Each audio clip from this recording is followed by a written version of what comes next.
It is a wonderful honor to welcome Thula Simpson to this podcast. He is the Associate Professor at the University of Pretoria, and in this hour, we are discussing his monumental work, History of South Africa from 1902 to the present. Thula, welcome to the show. Thank you very much for the invite. I'm looking forward to it. Yes, and because of the scope of the book, as well as the limited time that we have on this show, we cannot obviously discuss all of it, but I would like to focus on like certain episodes of South African history. But let's focus first on the present as we are talking right now. South Africa is bringing the case against Israel in the International Court of Justice or the International Criminal Court. You have to clarify me on that one. So without diving into the merits of the case, why do you suppose South Africa would bring this case forward? There is a great deal of analogy drawing between the two instances. One, the apartheid as being an overall framing network of the experiences of the two countries. And there's been a tremendous amount, which is difficult to convey in an interview, of sympathy amongst Black South Africans identifying themselves with the Palestinian struggle. Also, the ANC with it and how it is trying to position the country in international geopolitics. It's also resonated a great deal with the party. Paradoxically, however, you could be said that they're doing the exact opposite to the position and stance that they took with the Russia-Ukraine war. Okay. Now, so tell me about how and why you begin your history at the year 1902. Well, until that point, South Africa had existed as a term in much the way as the Middle East does now. It defines a geographical region rather than being a country. What happened in 1902 is that there's the end of the Anglo-Boer War when the British Empire defeated the two Boer republics. And from there, it proceeds to build a state called South Africa. And that political revolution catalyzes a whole series of social, economic, and other transformations, which give meaning to what we refer to when we use the term South Africa today. So, how and why did the British come to go to war with the Boers? Firstly, because it was there, and I'm not being flippant in saying that. There's a scramble for Africa which is taking place at the time, and there's a scramble for parts of Africa in much the same way as Uganda, Sudan are being colonized by European powers because it's the last unclaimed part of the world by Europeans, and there's that element there. There's a catalyst which developments in South Africa are part of. But South Africa also has immense, or it's considered to have significant strategic value in two aspects. One is it controls an important sea route for international trade, but that becomes less important as a result of 1859, the opening of the Suez Canal. So that wouldn't alone explain it, because South Africa is declining in that significance. But it is growing in another significance in that it has the world's largest deposits of gold. And you might say, isn't that a sentimental aspect when countries are increasingly moving towards paper currency? That is true. And that means that gold alone cannot entirely explain the strategic significance. Gold has enough significance for the discovery of gold to lead to a dramatic increase in the white population investment in that part of the world. And it runs the risk of there being a rival power in South Africa, i.e. the Boer Republic of the Transvaal. And what British diplomats and statesmen say in their internal communication at the time is that they're fearing the development of a new United States of America. Now, tell me about why were there two Boer republics? I believe one is Transvaal and the other is Orange Free State. One is above the Orange River and the other is above the Vaal River. And they're two separate Boer communities. And in 1852 and 1854, Britain signed treaties recognizing the independence of both. It's an accident of history. I see. It's a So, bit like saying why there are two British colonies, one in the Cape and Natal. There's a uh, whole series of historical first half of the 19th century explanations, but it's basically one above the Vaal, one above the Orange River. right.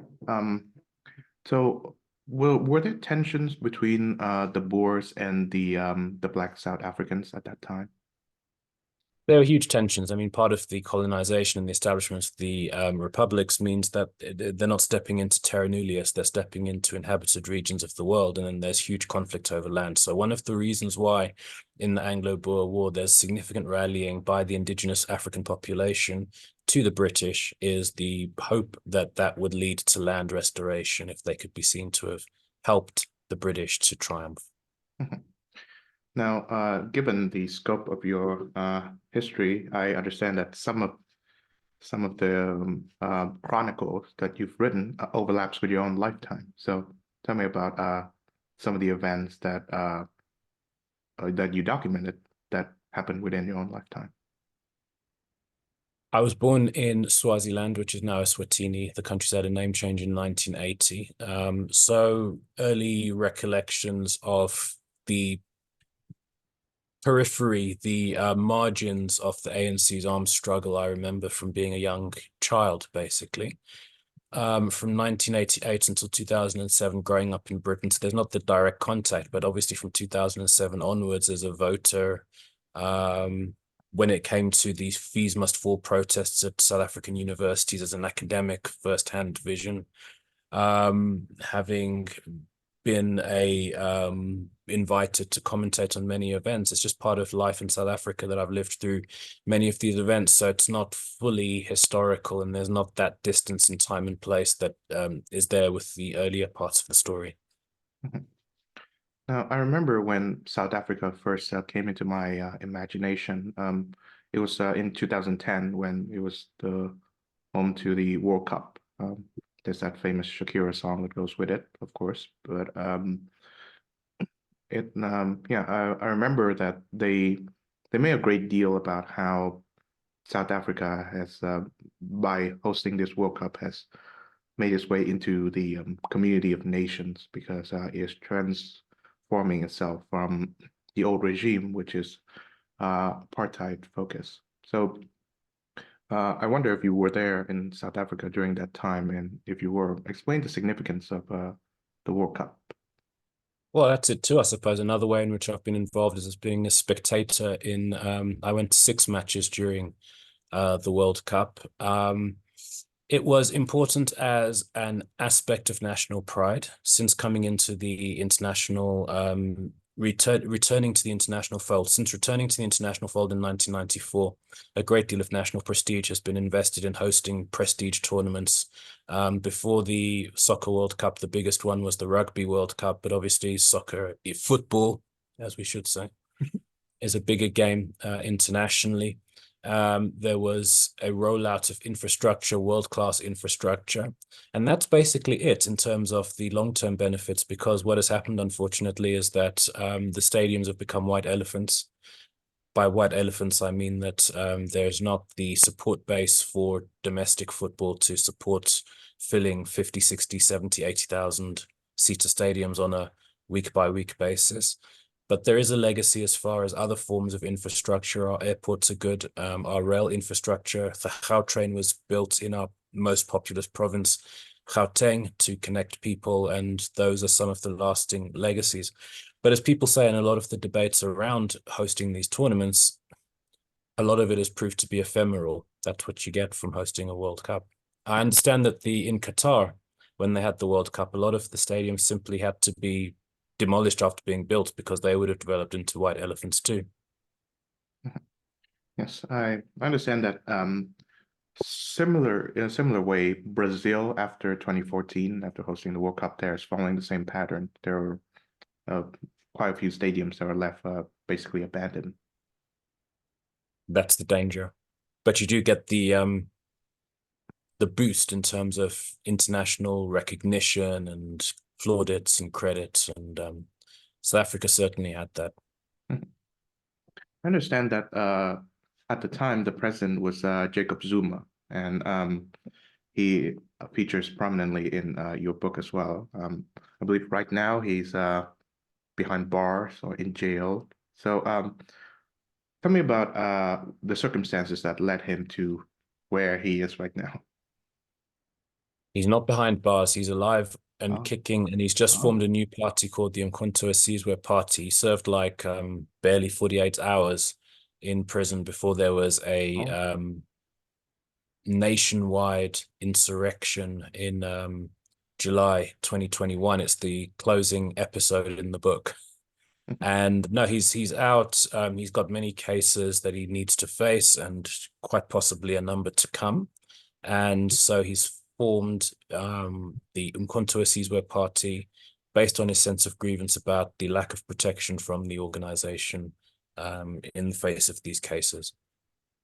Or as he would put it, I think maybe not the lack of protection. I think he would say more the drift from revolutionary purity. But following the case by case, you can see that there's a great deal of disgruntlement with the fact that he perceives the party not to have had his back to the level that he would have wanted.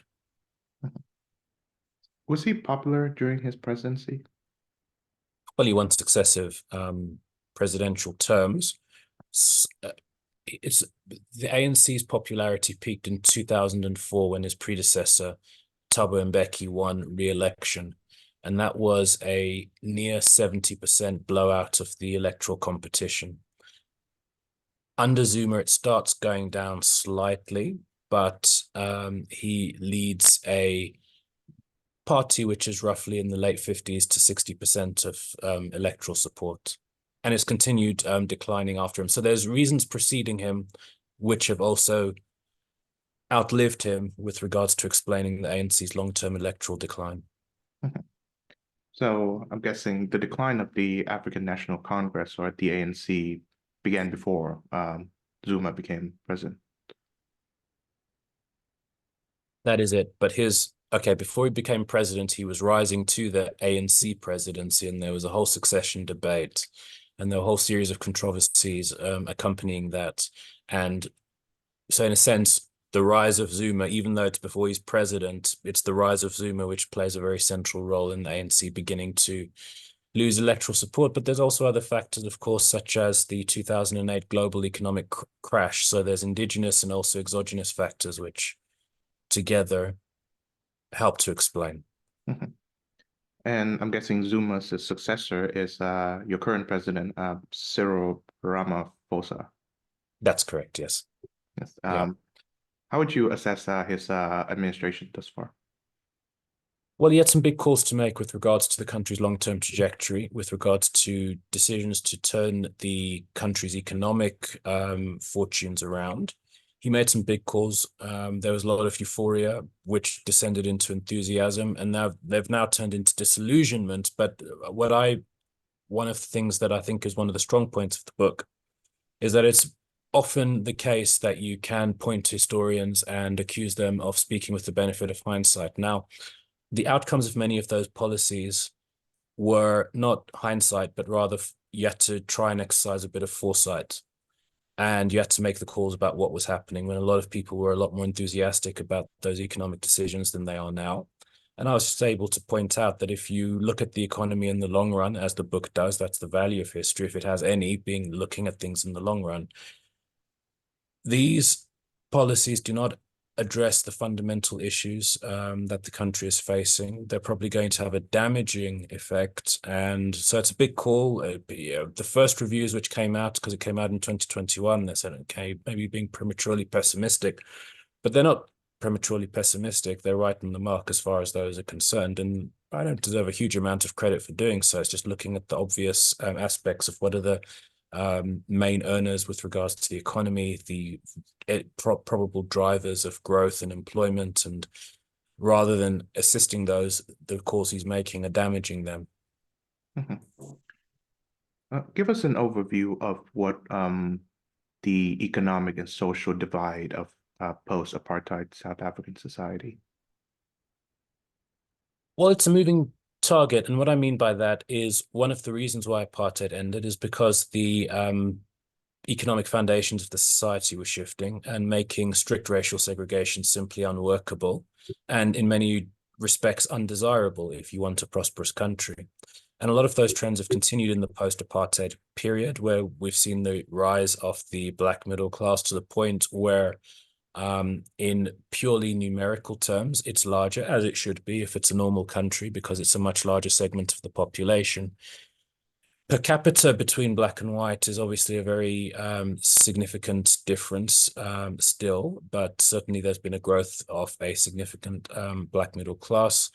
There has been the continued rise of services as opposed to industry, as far as we're concerned, and also the rollout of the state services, with that being woven into the post-apartheid political dispensation. What I mean by that is people running on the promise of using the state and state intervention to redistribute goods, and that has been a major factor. You know, so if it's something which is sustained election cycle after election cycle with a new aspect of that being promised all the time. I mean, the big debate going into the next elections now was speaking about the rolling out of a basic income grant, possibly, or the establishment of national health insurance. It's basically, that's been the trend, ratcheting left on a continuous basis, election cycle after election cycle. And of course, you ended the book in the year 2021, which is in the midst of COVID. So I wonder if the pandemic heightened these social tensions. Oh, for sure. We went for one of the hardest lockdowns in the world, enforced by the military even. So it was a top-down approach as opposed to a consensual, voluntary-based one. Because there was no leeway, there was a much sharper contraction of the economy. And I think there's the following calculus. It's one that I sort of identified during the lockdown. People haven't really spoken about it that much since, but I do think it has a certain amount of validity. If you have very rigid labor laws, as we do, what you're doing by forcing a lockdown is forcing companies to experiment with the extent to which they can use technology to forego labor. And that's very risky in a system like ours, because once you open up again, the assumption is that, and we've got very poor education system, so the skills base is not very high. The assumption is that, oh, we just need to open up and the jobs will be recreated again. Not necessarily the case, and we've had a comparatively slow recovery here. Now, I wonder if after apartheid, the tensions between the black and white populations still exist. Tensions do exist. We have occasional flare-ups which are facilitated by the new forms of digital communication, social media, videos which go viral, and they create a firestorm, and we have a good deal of that. What is interesting is the extent to which that level of conflict is mediated by the middle class. If you do a sort of class analysis of what is involved there, it's fractions of the middle class contesting with each other over status and identity and aspects such as that. So we have often very sharp conflict as far as that is concerned. And whilst that feeds into a narrative that we are irrevocably on a path of racial conflict, it is often, as these Twitter storms, whatever you'd call them, are concerned, it's often exaggerated, and it's not quite borne out by the facts on the ground. Now, I started this dialogue mentioning Israel, and of course, one of the many accusations against the Jewish state is that it is an apartheid state. So I wonder, again, without discussing the merits of that particular accusation, I wonder if South Africans take that seriously. They do, and many comparisons are drawn with many or some who lived through the apartheid period and who are now connected to the ruling party, saying that in many respects the segregation is actually worse. But there are certain significant differences which should be noted. First, that the apartheid state was, rhetorically at least, aiming to achieve complete territorial separation between black and white and establishing separate states. As we see from the news today, Israel is saying explicitly we do not want a separate state solution within the territorial space of Israel west of the River Jordan. So that is a significant difference. They're going for a one-state solution. So there's a difference there. The argument which is also often made by Israeli spokesmen is that there are many aspects of formal discrimination which existed under apartheid, which don't in the Israeli case, inter alia, the possibility of voting, of serving in parliament, serving in the army. There are many civic rights which are not denied. What people would point to in making the analogy are the efforts of the Israeli government to preserve itself as a Jewish state, and therefore granting, privileges to the Jewish people as a result of it being a state of the Jewish people, and that being that's where the similarities and the analogies are drawn. But there are critical differences which should also be borne in mind. Mhm. So with that said, how do South Africans remember that period between 1948 and 1994? It's a big, diverse country, so people remember different things. It's mediated by what you went through during the time. But with regards to official memory, there have been some efforts at historical commemoration, but I would argue that none of them perhaps have fully achieved hegemony. I'll give two examples. One of them is Freedom Park, which is it was supposed to be a memorial site of the struggle. It was literally placed alongside the Voortrekker monument, which was established by the Afrikaner nationalists in the 1930s, 1940s to commemorate the Great Trek, which was the migration of Boer farmers from the Cape into the interior.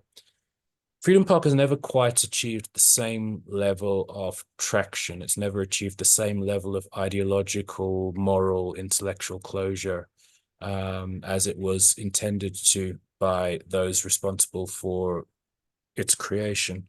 But closer to home, with regards to my discipline, there was an attempt by the South African Democracy Education Trust. It was another state-subsidized or presidential project. What I mean by that is Thabo Mbeki got the private sector to stump up the funding for a effort to commemorate the history of the country. And that has achieved very important research and very powerful publications, but it has not managed to escape criticism from within the historical profession. So in other words, what I'm saying is that within the mainstream, you have people pushing back against that. So the attempt to achieve a monolithic, uniform, official, sanitized memory of the struggle has not been achieved. Last thing, I won't be very long on this, with regards to if we look at the South African Democracy Education Trust project, that was a response to an earlier attempt by the Truth and Reconciliation Commission to achieve a unified version of the past. And the SADET project was people pushing back and saying this version of the past propagated by the TRC, that we all permitted crimes in our various ways and we're all a little bit guilty of human rights abuses. It doesn't get the true moral framing, which is that apartheid was something which one group of South Africans did to another, and we need to start grappling with that systemic aspect. So that is a response to the TRC, but the response to the TRC has also achieved its response yet, and therefore we can see from that that no single version of the past has managed to achieve hegemony. Is there a consensus on which party or entity back in 1948 is responsible for putting the system in place? Well, there's no doubt it was the National Party of Daniel Francois Malan. He became the prime minister. They ran on the slogan of apartheid, which was something new. but it's new in the following sense. Segregation wasn't new. It was introduced by governments before the National Party. It was introduced by an earlier incarnation of the South African Party, which became the United Party. To cut a long story short, segregation was introduced by the party which the National Party opposed. So what is apartheid? Apartheid is a response to the fact that social and economic changes are beginning to break down formal segregation. Specifically, you're having a move from the reserves, which segregation had tried to establish, from those areas into urban areas. So when we speak about the reserves, it's a very 19th century concept in Australia, United States, and elsewhere. To stop the indigenous population from being exterminated, you build a reserve, so you preserve them. It sort of has a quasi-humanitarian aspect to it. But if you're dependent on the native population as your proletariat and the areas of work are not in the reserves, you create this problem of migration from the reserves into urban areas. And it's against that dynamic that the apartheid policy is proposed as a solution to this native problem. And the apartheid policy is we're not going to destroy the economy. We're going to have Africans coming to urban areas as workers, but they're not going to be permanent workers. We're going to have permanent residents in urban areas. They're going to be coming as migrant workers. It's a sort of right-wing populist aspect, a way of saving segregation, which is considered to be the traditional South African way of life. So that's the difference that apartheid makes, introduced by the National Party in 1948. It collapses because it runs against so many aspects of economic logic as far as what the system needs to sustain itself and to grow, reproduce, multiply, and grow. Tell me about the Bantustans. The Bantustans are the old wine of the reserves in new bottles, which are now called independent states. And very brief version of that, segregation is established with the segregation in the form of territorial partition is established in 1913 with something called the Natives Land Act. And that is amended in 1936. The Natives Land Act is amended in 1936, and that's where you have 13% of the population being reserved for the African majority, who are upwards of 70% of the, it varies, the statistic there, but it's 60 to 70% and upwards. So what the Bantustans are is the following. When the Natives Land Act is introduced and revised, nobody's speaking about these becoming independent countries. They're being spoken of as being native reserves. But when you start having decolonization in the rest of Africa in the 1960s, and there's pressure on South Africa to follow this trend, the response which comes from the apartheid government is, we're not out of step with these developments and trends in Africa. We're in line with them. And what we're going to do also is provide independence for our native peoples. And at that point, the reserves become so-called independent countries. But the devilish detail is the fact that the land grant provided by the 1936 Amended Land Act doesn't change. You still have no more than 14% of the population being presented to South Africans in the world as a distribution which is supposedly going to accommodate that population in there. It was never going to work, and it never did. And those are the Bantustans, when the reserves become referred to as being independent states. Now, we've mentioned the ANC a couple of times. Nowadays, it's the largest political party of South Africa, but it was started as an anti-apartheid movement, and the name most closely associated with the anti-apartheid movement. So give us a history of its founding. The African National Congress has predecessors before South Africa is developed. And in the build-up to South Africa's formation, you have white politicians coming together to discuss what they refer to as closer union. And in response to that, you have Africans convening these conventions where delegates from across the Southern African region come to discuss their response to these measures. Because South Africa doesn't have borders, these native conventions don't have borders. So what you find in these very early meetings are people coming from what is today Botswana, Lesotho, Swaziland, to discuss how they're going to respond to these initiatives by these white politicians. When South Africa gets unified in 1910, when the Union of South Africa is formed, you have a move to form what is called the South African Native National Convention, which first meets in 1912. At that South African Native National Convention, you have, again, delegates from Botswana. But as it becomes clear that South Africa is not going to expand, that Congress becomes South Africa focused and South Africa based. And in 1923, the South African Native National Congress becomes the African National Congress. It merely changes its name. And that's the origin of it. And it becomes the backbone of resistance to minority rule in the region. So going to the present, do you see a scenario wherein the ANC loses its power for the first time, as in someone from the opposition, say, becomes the president? That is one of the most dynamic debates at the moment. And what I mean by that is that we've got elections which have got to be held no later than this year. And the ANC is polling very close to 50%. They may score just above 50%. In that case, they'll be able to form a government by themselves. If they fall just below 50%, they'll have to form a coalition, but it will be with a minor party, and they'll have a huge selection of alternatives. And so they'll be able to basically choose a form of government which will be close to their inclination. But if they fall well below 50%, then you're into real bargaining with significant opposition parties. But by common consent, they are close to 50%. And the debate at the moment with regards to how we look at the upcoming elections is, will they be able to fall just above, or will they fall below? And if they fall below, by how much? So tell me about some of the opposition parties that you have there.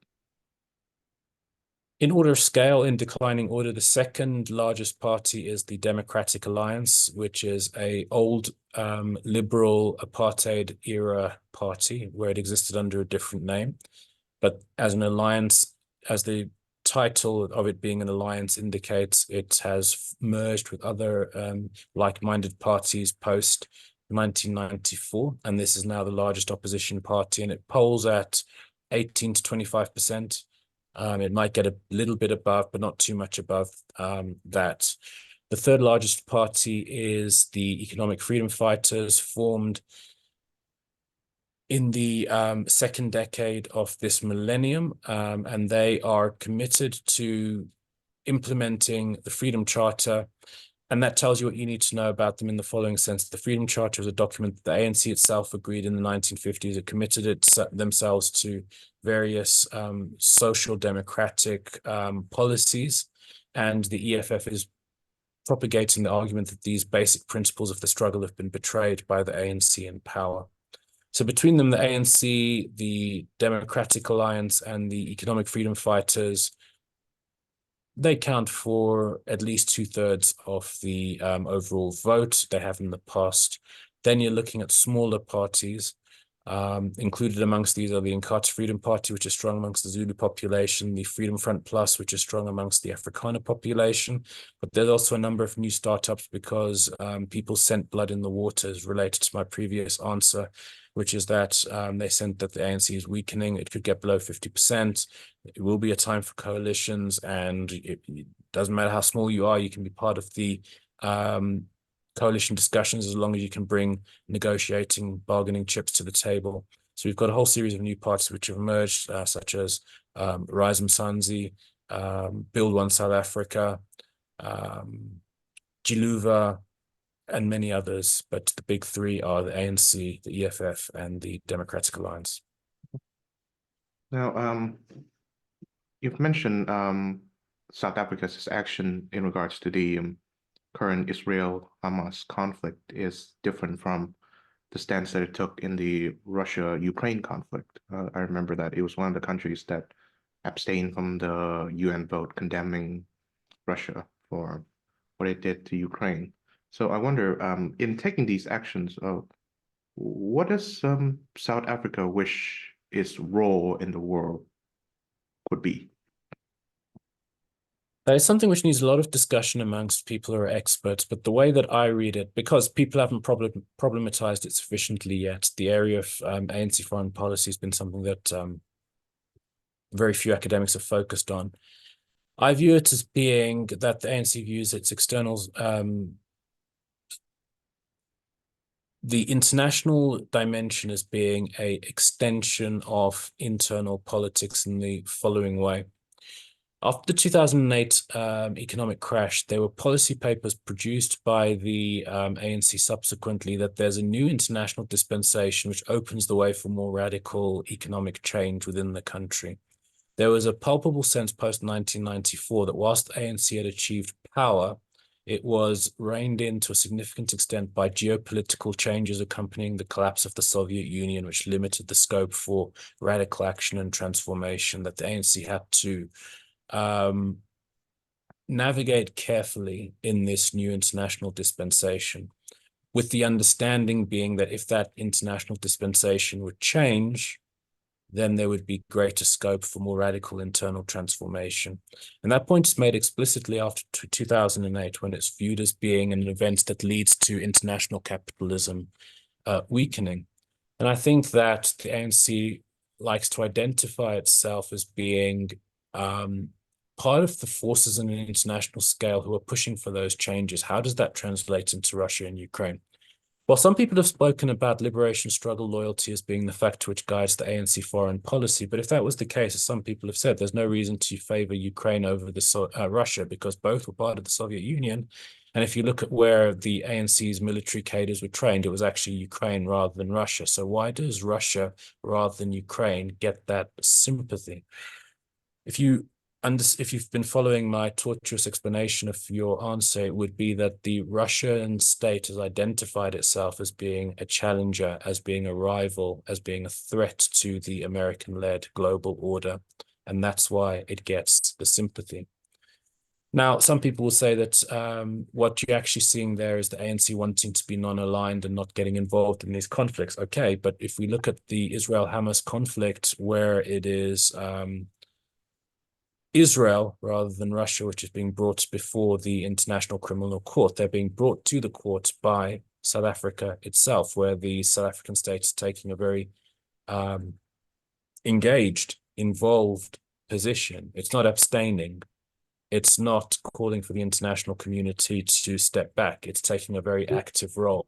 So why the opposition, because the International Criminal Court, I think, if I understand correctly, it's also taken preventative measures against Russia in Ukraine. And there was a whole issue about whether Putin would attend one of the BRICS summits, which was to be held in South Africa. And there's a whole controversy over that. And the ANC was very, it complied, but without any great enthusiasm. So there's, to say the least, there's been a big difference here. So why is there that difference? You can't point to the following of some simple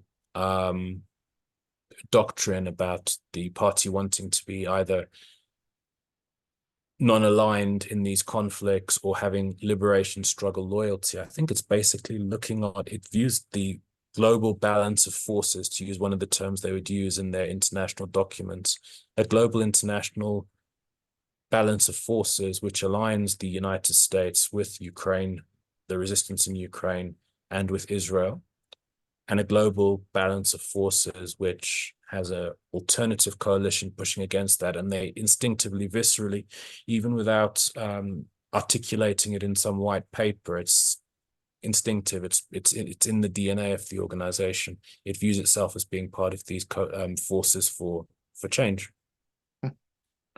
Yes, I'd like to hear more about the BRICS alliance. I understand that the first four letters represent Brazil, Russia, India, and China, and of course the S is South Africa. So what interest that what interests bind these five countries together aside from, well, their opposition to what they perceive as Western hegemony? The initial idea, even before it was BRICS, when it was just BRIC, was the idea that Brazil, Russia, India, and China are large, powerful states whose clout in international affairs doesn't match up with their actual real power, and that they need to get together and align positions. But there are huge differences in stance between them. For example, between India and Russia, to the extent that I am extremely skeptical about whether any coherent foreign policy can be developed between them, because the interests are so distinct. And that is even more the case now that the BRICS alliance has expanded further to include yet more heterogeneous states. And for example, one of the countries which was originally scheduled to join was Argentina. But now that Javier Milei has stepped in there, he said he doesn't want to be a part of it. And so they're not going to be part of the BRICS expansion. So there's this idea that as when the world is in its globalization moment, that there are certain countries who are not quite getting what they deserve in that international dispensation. And that is what brought Brazil, Russia, India, and China together. But there's no single glue which holds them together and which will stop them from making alternative arrangements and coalitions when controversy comes to crisis. Mhm.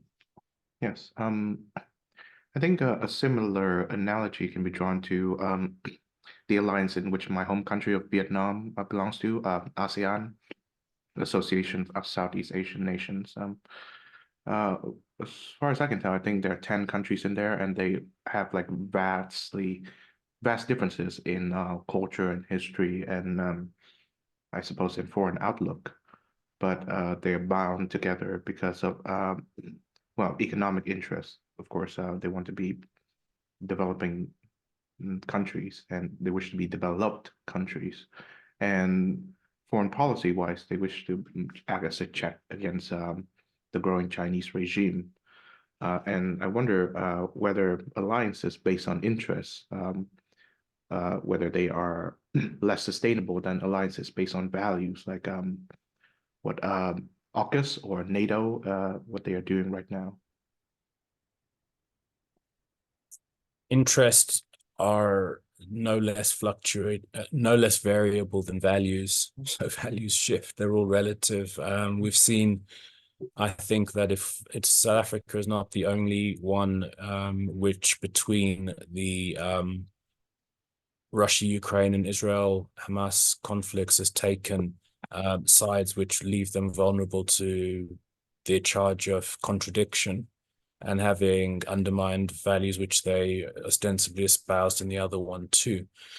So interest values are something which are variable. They change over time, and they changes even as there's a change of administration. Because I tell you, if the an opposition coalition comes to power, South Africa's foreign policy is changing. So any member of the BRICS alliance who believes as though the commitments the ANC made was forever will find that that's not the case if you end up with a DA government too. So you can't freeze the world, and no attempt to try to even identifying it, even trying to do it on the basis of interests and values, that's not going to stop the geopolitical world from rotating. So does South Africa wish to play a larger role in the African continent?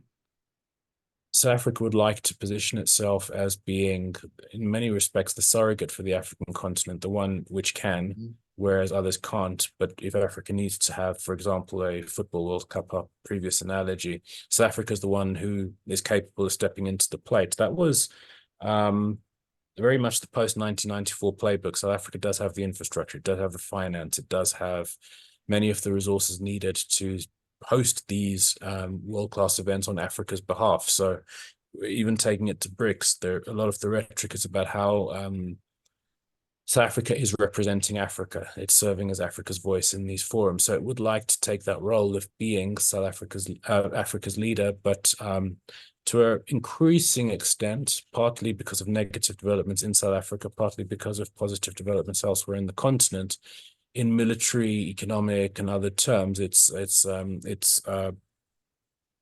hegemony or relative strength is not what it was. Now, I believe in the wake of George Floyd and the Black Lives Matter movement, there's a reckoning in South Africa about the legacy of one Cecil Rhodes. I believe the backlash against him is quite pronounced in universities. I wonder if your university is part of that, and I wonder if so, why and how is Cecil Rhodes being given a reassessment? The protest proliferated in 2015 and they became known as hashtag movements because they use modern social media to organize and campaign. And the first of those hashtag movements as they applied to the university campuses was a hashtag called Rhodes Must Fall. It was organization around the positioning of the Rhodes statue on the upper campus of the University of Cape Town.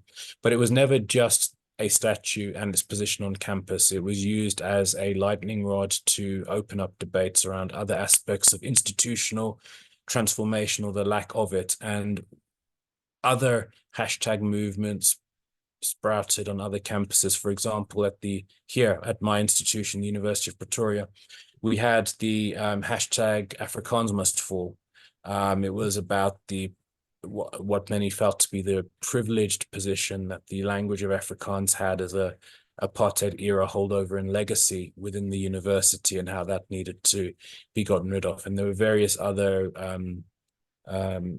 hashtag movements, and the biggest one that year was the Fees Must Fall movement, and that was something which it was an issue which affected students irrespective of campus because all students at that time paid fees, and that led to a free education movement, which has still not fully achieved its goals. So that's where the Rhodes statue comes in. It comes in from those initial protests in 2015 and 2016. But as the proliferation of hashtags indicates, it was never just one issue. It was never just one statue. It was a whole series of issues related to the student experience in South Africa, but it also spread beyond that to the condition of the country as well. There were times when people was wondering whether it would become our Arab Spring. Mm-hmm. And I wonder if the same reassessment is being accorded to another one of South Africa's notables, General Jan Smuts. Jan Smuts is an important figure from the first half of the 20th century in South Africa, but his identity and his legacy there's not a great deal of historical consciousness about it.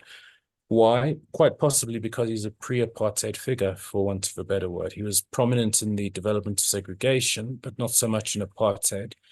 And historical memories are disappointingly short, and so therefore not much controversy attaches to Smuts' name. Yes, there are instances, for example, if we go back to University of Cape Town, there was I think a residence named after Smuts, and there was a call to have that name changed. But compared to the architects of apartheid, such as H.F. Verwoerd and D.F. Malani, he's never been quite the same lightning rod figure.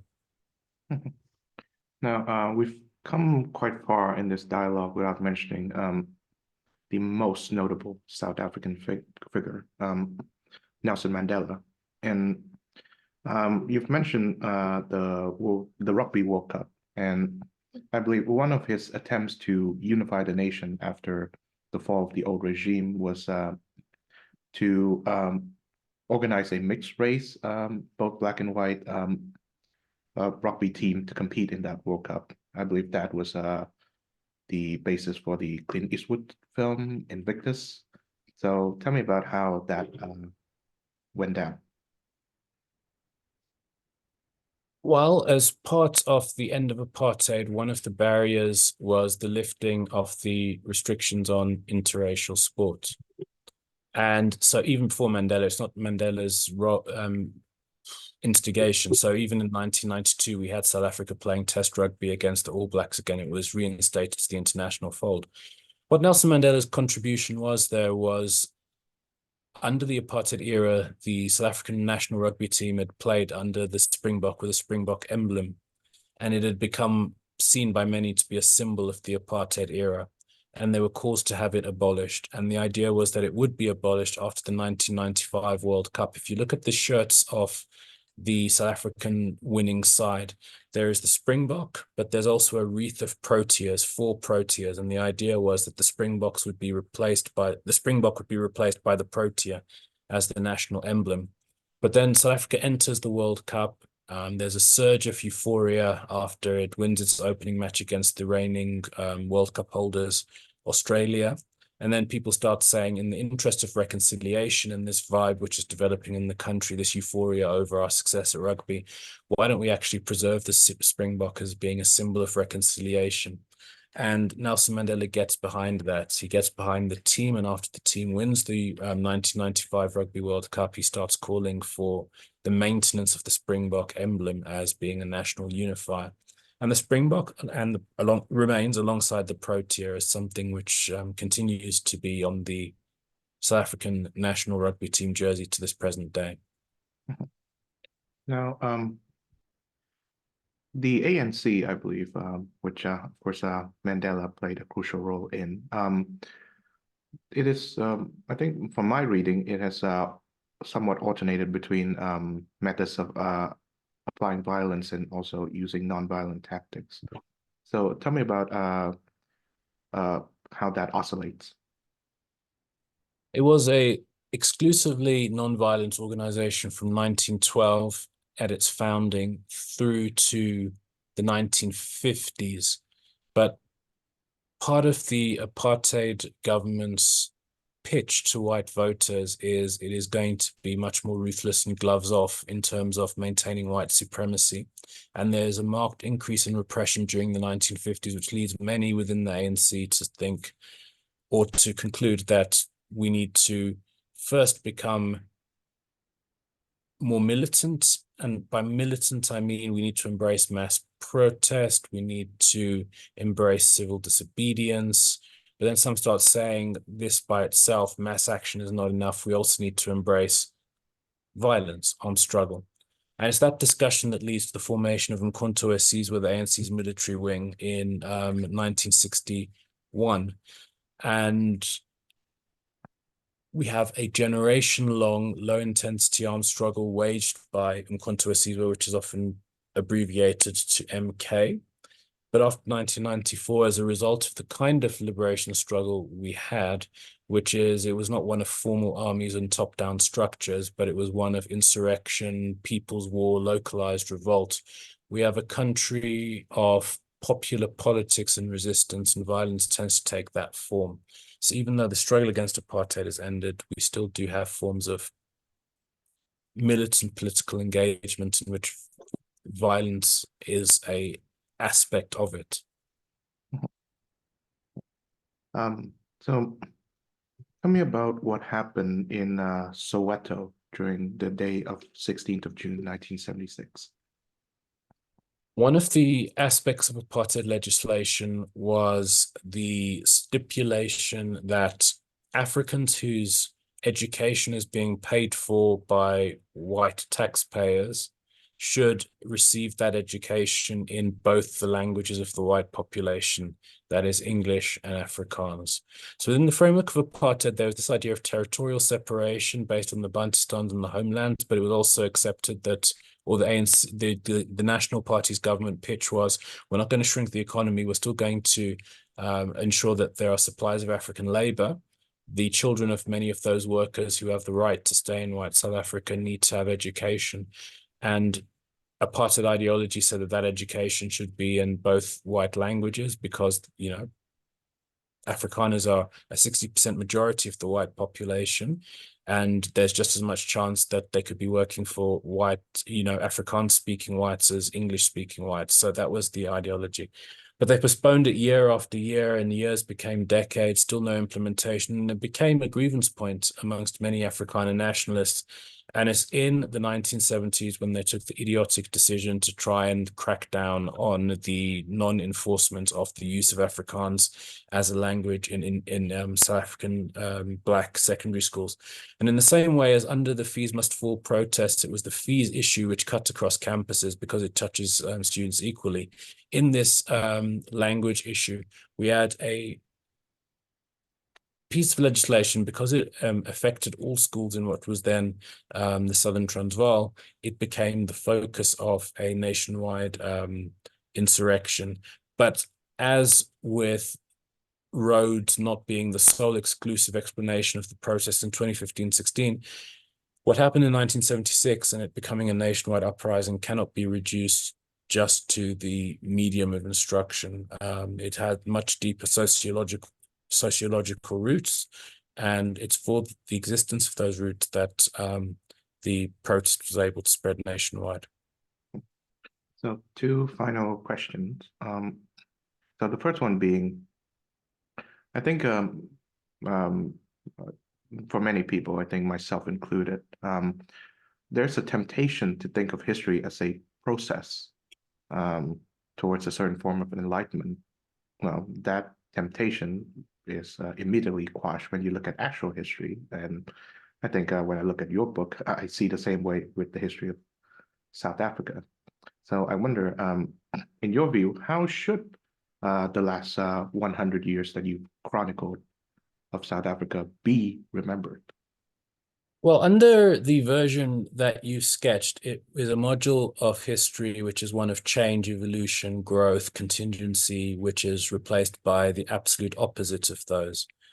It would, if that were ever reached, that a state of change and growth becomes replaced by one of eternal stability in one single state, it would be the nature of human society and its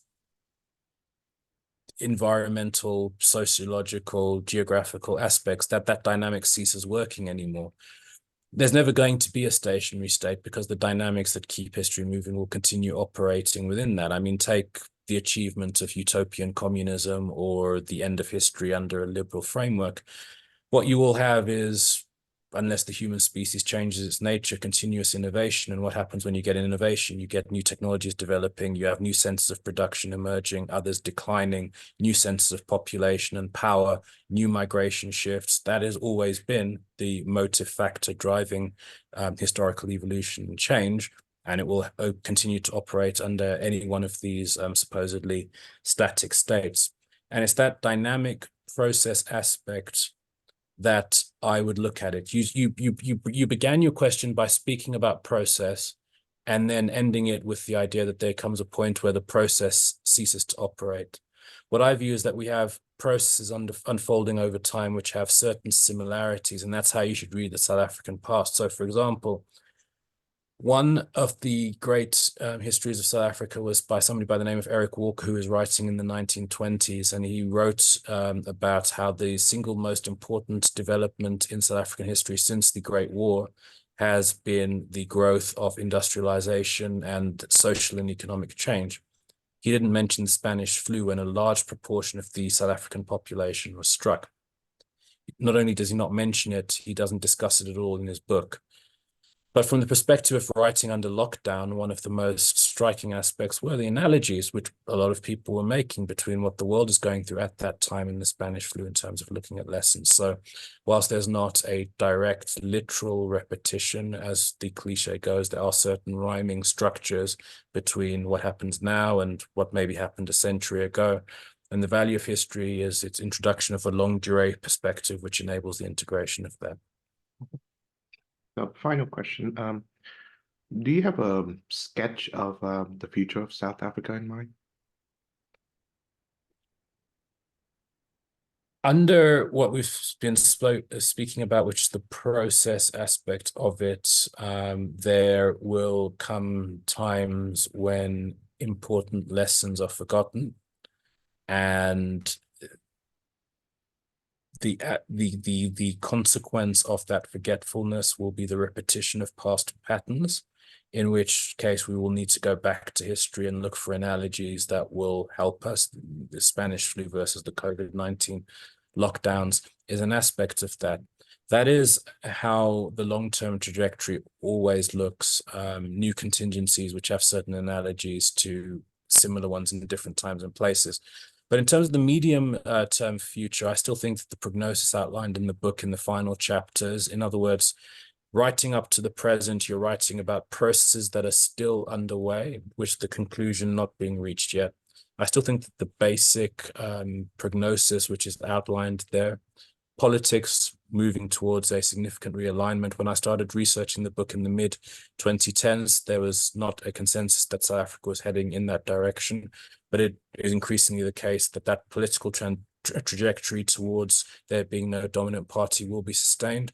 My calculation about the economic trajectory of the country with regards to slow growth was one which was not popular and widely held as recently as the late 2010s, but unfortunately that one will hold its value. So I think that the short to medium term prognosis outlined in the book and when discussing the present is one which I think holds up quite well. I think that's a good note to end on. Thank you very much, Thula Simpson, for joining this program. Thank you very much. Thanks for your time.